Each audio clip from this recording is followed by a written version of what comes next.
There is a reason people still talk about Osho decades after his death. Some call him a brilliant spiritual rebel. Others call him one of the most controversial teachers of the modern age.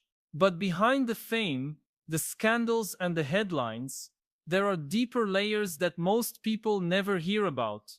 Stories that shaped his teachings, decisions that changed the direction of his movement, and moments that reveal a truth far more complex than the popular image surrounding him.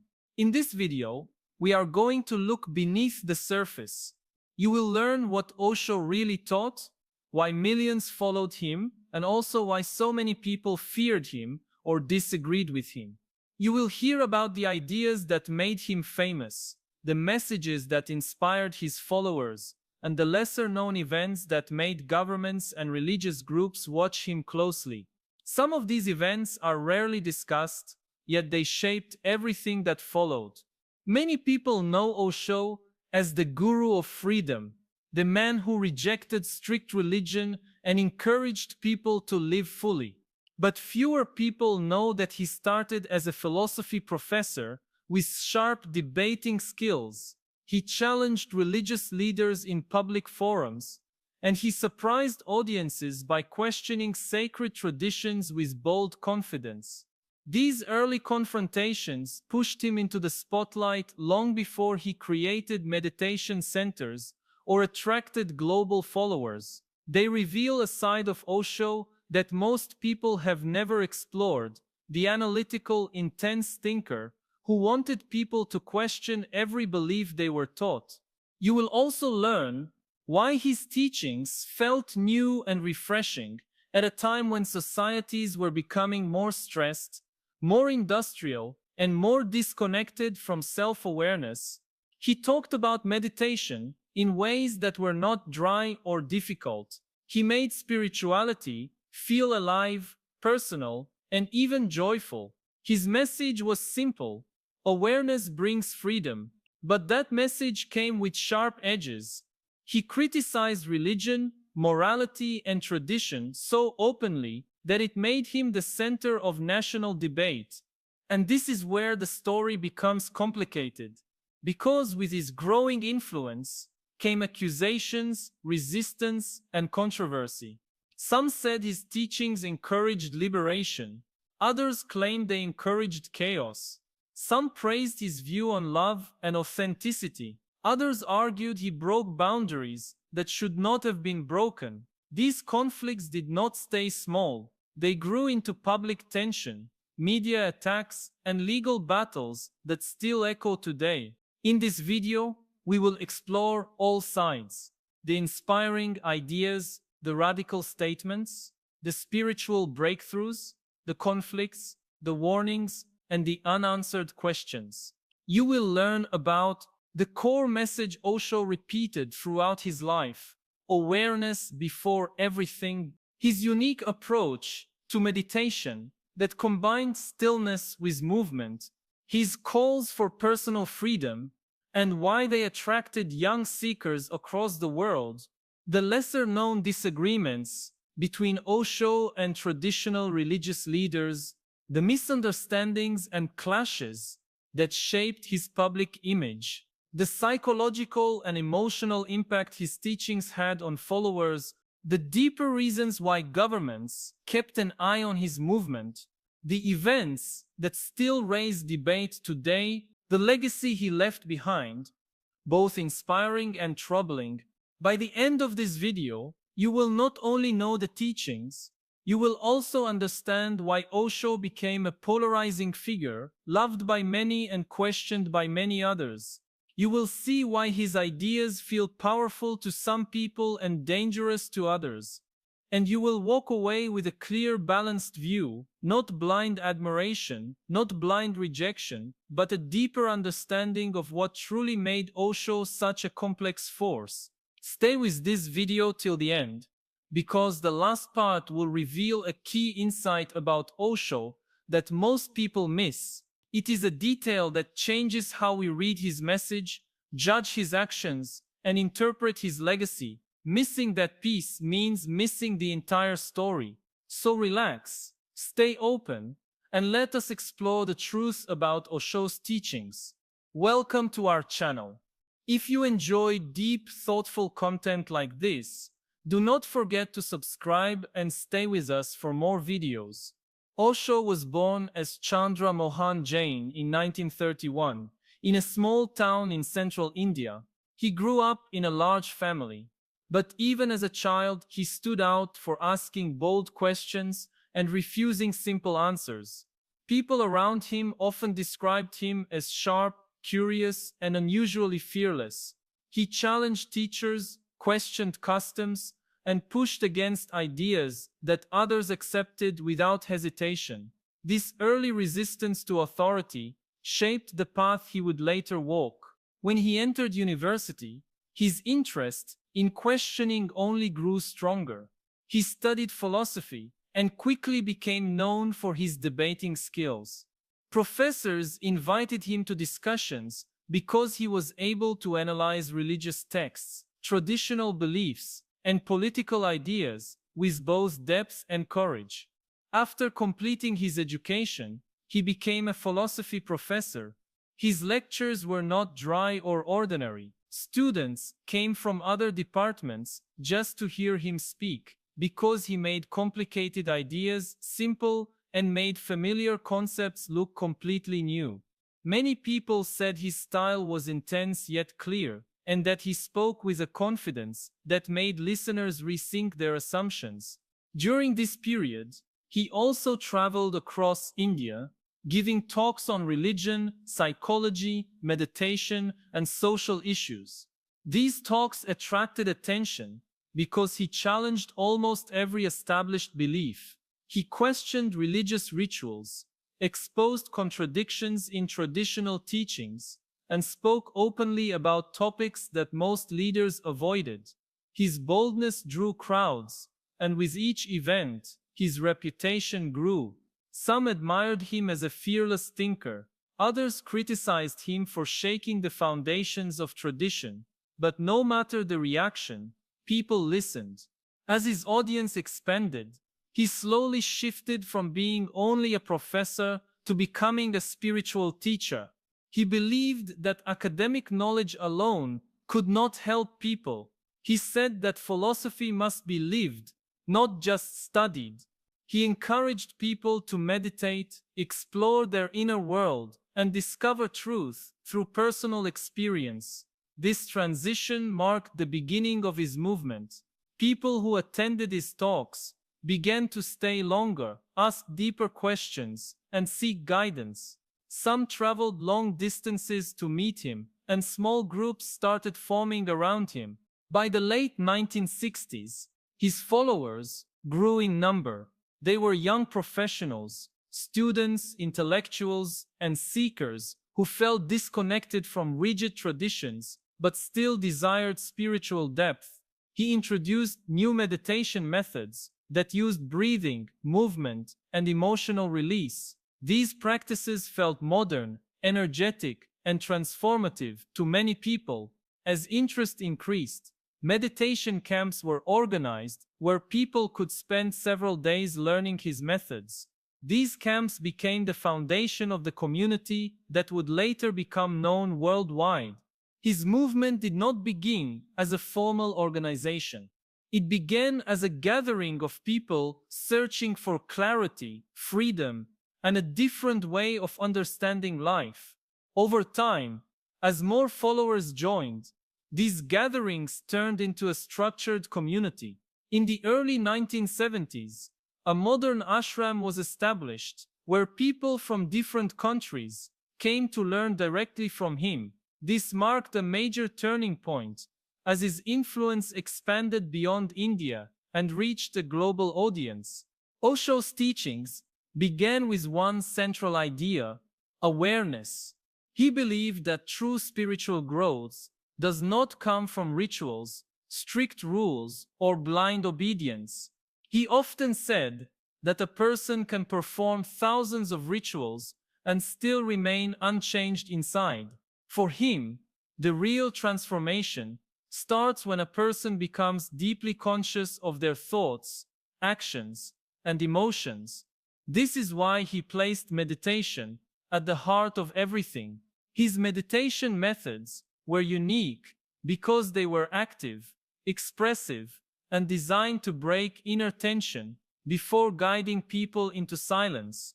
He wanted people to experience presence directly, not through tradition or inherited beliefs. Another major part of his philosophy was his view on living fully. He did not support extreme renunciation or withdrawal from life. Instead, he encouraged people to enjoy the world, to explore their talents, and to live with intensity. But at the same time, he taught that all experiences should be held lightly. According to him, true freedom comes when you can love, work, create, and participate in life without becoming attached or dependent on any of it. He believed that attachment creates fear and possessiveness, while awareness brings clarity and relaxation. Freedom was one of his strongest messages. He challenged organized religion, questioned sacred texts, and asked people to think for themselves. He criticized the idea of blindly following cultural or moral rules just because they were old. He encouraged individuals to break inner barriers, to examine every belief they carried, and to throw away anything that blocked their growth. This message attracted many people who felt trapped between tradition and modern life.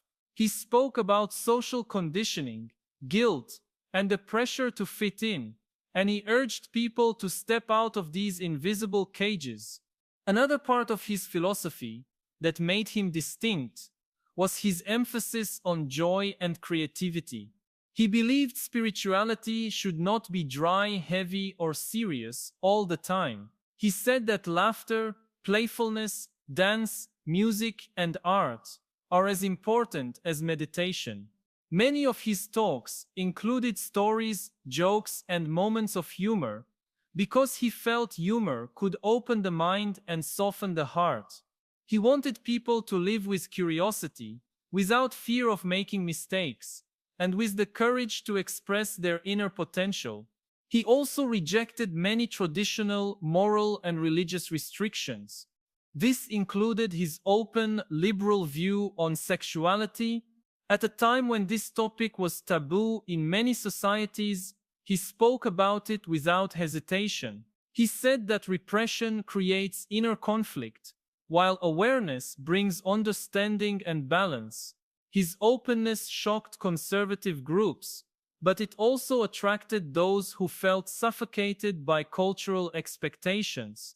He treated sexuality as a natural part of life rather than something sinful or shameful.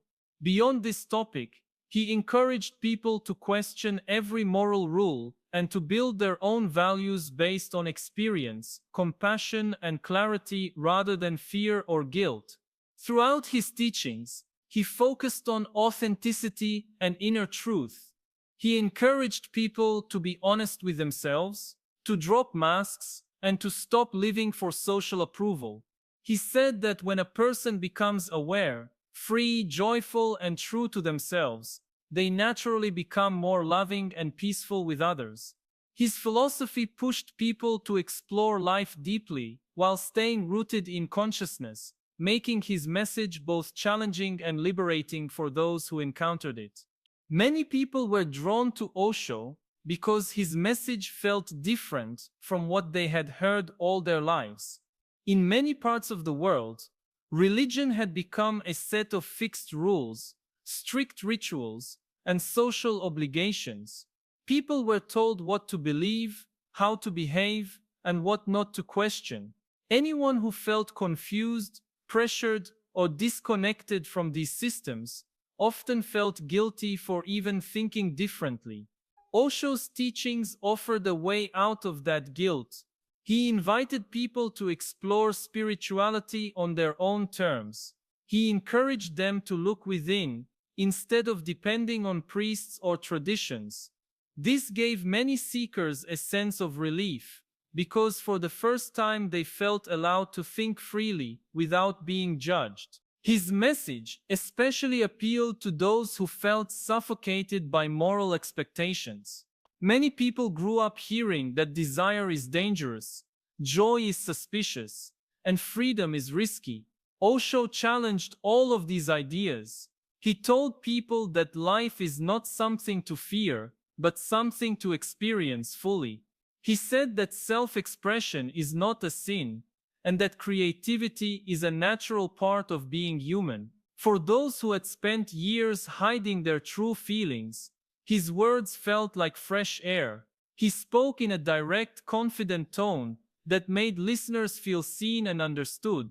His rejection of unnecessary guilt made people feel lighter, as if they finally had permission to be themselves. Another reason his teaching spread quickly was the timing. The world was changing. Societies were becoming more urban, more educated, and more exposed to global ideas. Old structures were being questioned. Many young people were searching for meaning beyond material success. At the same time, Western psychology was becoming more respected, and people were learning about emotional health, inner conflict, and the subconscious mind. Osho combined these new ideas with traditional Eastern meditation techniques. He mixed philosophy, science, psychology, and spirituality in a way that felt modern and practical. This combination made his message accessible to people who were exploring new ideas and were open to unconventional paths. His presence also played a role. When he spoke, he mixed seriousness with humor. He could be deep and thoughtful one moment and playful the next. This made complex ideas feel light and easy to understand. Unlike teachers who relied on authority, he encouraged questions. He told people not to believe him blindly. This attitude attracted individuals who were tired of rigid hierarchies and spiritual systems based on obedience. They appreciated a teacher who invited debate, experimentation, and personal discovery. Many followers also found comfort in his focus on inner healing. He addressed topics like fear, loneliness, stress, and emotional pain in a way that felt honest. He understood that modern life brought new pressures. People felt disconnected from themselves in the rush of work, responsibility, and social expectations. Osho's meditation practices offered a path to release that tension. His active meditation methods helped people express suppressed emotions, shake off old patterns, and settle into silence with a calmer mind. These methods felt practical and effective, especially for beginners who struggled with traditional seated meditation. He also spoke to those who felt lost between tradition and modernity. Many people wanted to grow and explore, but they did not want to completely reject their roots. Osho's teachings gave them a bridge. He acknowledged the wisdom of ancient spiritual traditions, but removed the rigid structure around them. This allowed people to embrace spirituality without feeling trapped by outdated customs. His community also played a major role in attracting followers. People found a sense of belonging among others who were also exploring freedom, meditation, and self-discovery. The environment felt open, expressive, and accepting. Individuals who felt misunderstood in their normal lives found spaces where they could be honest, emotional, and curious without fear of criticism. This sense of connection became a powerful magnet for many seekers. Overall, his teachings became appealing because they answered questions people were already asking. They addressed inner conflict, societal pressure, personal freedom, and emotional healing in a way that felt relevant to the changing world. His approach gave people tools to navigate life with more clarity, confidence, and authenticity, and that resonance kept drawing more people toward his message. As Osho's popularity grew, so did the criticism surrounding him.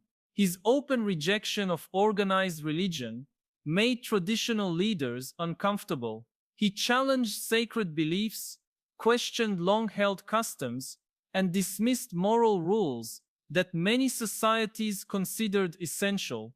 To his supporters, this was a call for freedom. To his critics, it looked reckless. They argued that removing all moral boundaries could lead people into confusion or chaos. Religious groups accused him of weakening the cultural structure that had guided communities for centuries, while social leaders warned that his ideas could undermine discipline and responsibility. His open discussions about sexuality created even stronger reactions. At a time when many cultures avoided the topic, he spoke about it repeatedly and without hesitation. He said that repression created suffering and that people needed honesty about their desires. But critics claimed he went too far. Some believed he encouraged behavior that society was not ready to accept. Conservative communities labeled his ideas scandalous, and media reports often exaggerated or misunderstood his message. These reactions turned sexuality into one of the most debated aspects of his teachings. As his community grew larger, new controversies appeared. Some former followers claimed that certain individuals in leadership positions misused their authority. Stories surfaced about emotional manipulation, financial control, and pressure placed on vulnerable people. Others reported intense experiences inside the community that they later viewed as harmful. These testimonies created a darker shadow around the movement, raising concerns about power dynamics and the influence a charismatic leader could have. There were also people who felt unsure about the combination of mysticism, therapy, meditation, and total freedom that OSHO promoted. They said the movement felt unstructured, unpredictable, or internally contradictory. Some questioned whether the teachings had lasting clarity or if they simply created temporary excitement. Others felt that the blend of deep philosophy with a lifestyle focused on expression and release made it difficult to understand what the final goal truly was. These criticisms added complexity to Osho's legacy and fueled ongoing debate about the nature of his teachings. Osho's influence did not end with his passing. His books, talks, and meditation techniques continue to spread across the world. Many people who never met him still feel drawn to his ideas because he explained spirituality in a direct, modern language. Meditation centers inspired by his methods exist in different countries, offering spaces where people can practice awareness and emotional release. His dynamic meditation techniques are used not only by spiritual seekers, but also by therapists, wellness coaches, and individuals looking for relief from stress. This ongoing interest shows how deeply his message still resonates. There are also followers who treat his work as a long-term path. They see his teachings as a guide to personal freedom and inner clarity. For them, Osho represents a way of living with creativity, courage, and openness. They feel that his message encourages them to drop fear, explore their minds, and live with honesty. These people continue to read his books, attend retreats, and study his interpretations of meditation and consciousness. At the same time, there are those who look at his movement as a warning. They point to stories of manipulation, conflict, and unchecked authority that took place within the community. For critics, Osho's legacy is a reminder of how easily spiritual groups can shift toward extreme behavior or dependency. They argue that the intensity of his teachings and the strong emotional experiences in his community sometimes created vulnerability. This perspective views his story as a cautionary example about the risks that appear when a charismatic figure gains a devoted following. This dual nature makes his legacy complex. He is seen as both a source of inspiration and a figure surrounded by controversy. Some admire the radical freedom he taught, while others focus on the darker episodes linked to his movement. This mix of admiration and suspicion continues to shape how people talk about him today. His life and work remain a point of discussion in psychology, spirituality, philosophy, and even popular culture. Regardless of the viewpoint, it is clear that Osho left a mark that continues to influence how people think about meditation, freedom, and the role of spiritual leaders in the modern world. Osho's life and message leave us with a mix of clarity and questions. He offered teachings that felt bold and refreshing, meditation beyond ritual, self-awareness beyond belief, freedom beyond social expectation, and a spirituality filled with love, humor, and curiosity. These ideas touched millions who were searching for something deeper than tradition could offer. Yet his path was never smooth. The controversies around moral boundaries, the openness on sexuality, the internal conflicts within his community, and the allegations from former members all added layers of complexity. His legacy became a blend of inspiration and warning, a reminder that every powerful idea carries both light and shadow. As you think about his teachings, approach them with awareness, listen, explore, and reflect, but trust your own inner sense. Do not follow blindly, and do not reject without understanding. Use your own intelligence as the guide. The truth about Osho may not sit fully on one side or the other. It might live somewhere in between, in the space where curiosity meets caution, where openness meets discernment, and where reflection replaces judgment. Thank you for watching. If this video gave you something to think about, do not forget to like the video and subscribe to our channel for more content like this.